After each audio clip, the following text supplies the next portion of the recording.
Brandon Harris, the Executive President of the Howard University Student Association, giving you the first kickoff address from HUSA 51. One of the proudest things we wanted to announce, and one of the biggest accomplishments we've had thus far, is the UTC shuttle. Students have been requesting this shuttle because of the demand of the students in UTC, and HUSA 51 has finally got a shuttle to run from UTC to Howard's campus. Now, we know there are some problems with the shuttle as far as scheduling. The schedule goes from 7 a.m. to 11:30 a.m. and then it has a break until 7 p.m. and it ends at 12 a.m. midnight. I think it's important to understand that with this new initiative, one, we're breaking into a new paradigm for the shuttle systems at Howard.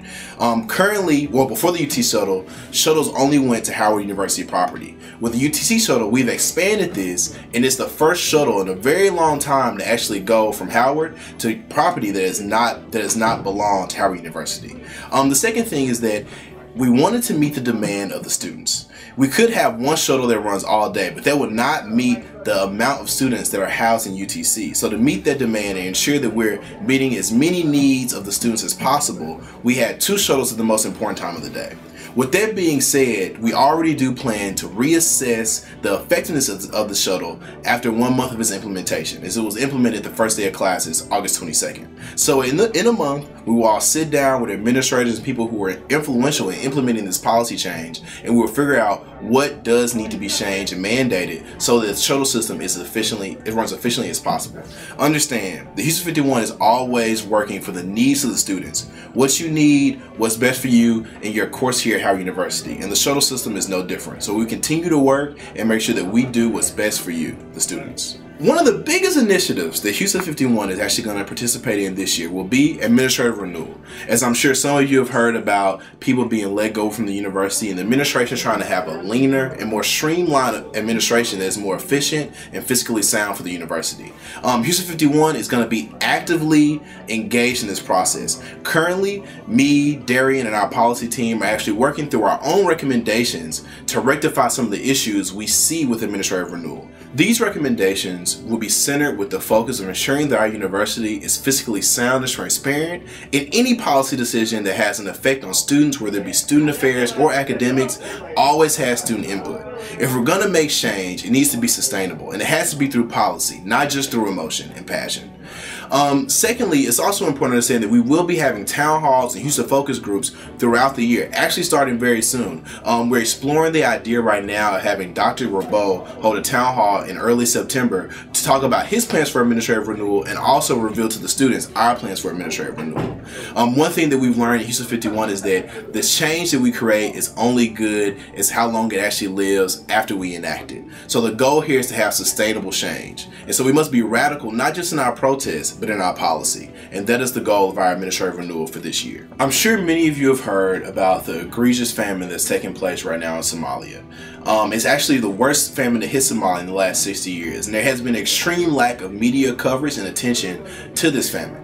This has not fell on deaf ears in the administration of HUSA. We are currently working on a plan to work with the schools in the AUC, Morehouse, Spelman, and Clark when they come up for the Classic to actually bring up media attention while at the same time giving the resources to Somalia that they need to feed their population.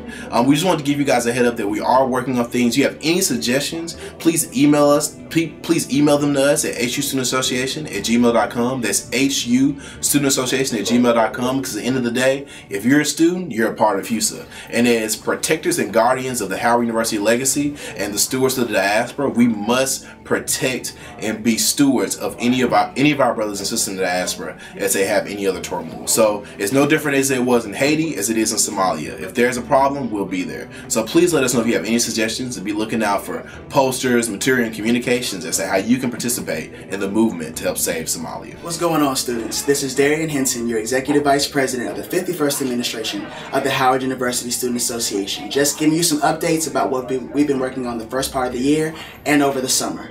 Now, as you all know, HUSA grants were implemented and they were due on August the 22nd, which was Monday. Now, if you don't receive a HUSA grant, please email us at hustudendassociation@gmail.com. Again, that's hustudendassociation@gmail.com, and we can connect you with Mr. Johnson in enrollment management to see if we can work out any types of situations that you may have as students. Now, if you do receive a HUSA grant, they should be posting on the 25th of August. So be on the lookout in your student accounts and let us know when you receive those HUSA grants so that we can rectify any situations that you may have. For those of you that weren't eligible for HUSA grants, make sure that you do whatever it takes to get validated, whether it be paying your balance out of pocket, taking extra financial aid if you need to, or applying for outside grants or scholarships. Do what you need to do to take care of your Howard University career, because as we all know, we are leaders in the diaspora and education is essential to that effort. So get validated by any means necessary, and if you need our help, email us, tweet us, whatever you need to do to get in contact with us. Come to the office if you need, so that we can assist you in getting your balance taken care of. You may know HUSA has been actively involved in the technology kind of reform that we've been having at Howard University. That includes iLab and the ResNets in the dorms. Now, the ResNets should be done sometime this semester. They are working very diligently. However, there have been a couple of complications in dorms such as Carver and SLO and the Annex that have prevented them being done before the semester began. So be patient with us, to be patient with those that are making those changes so that ResNets can be efficiently and effectively implemented.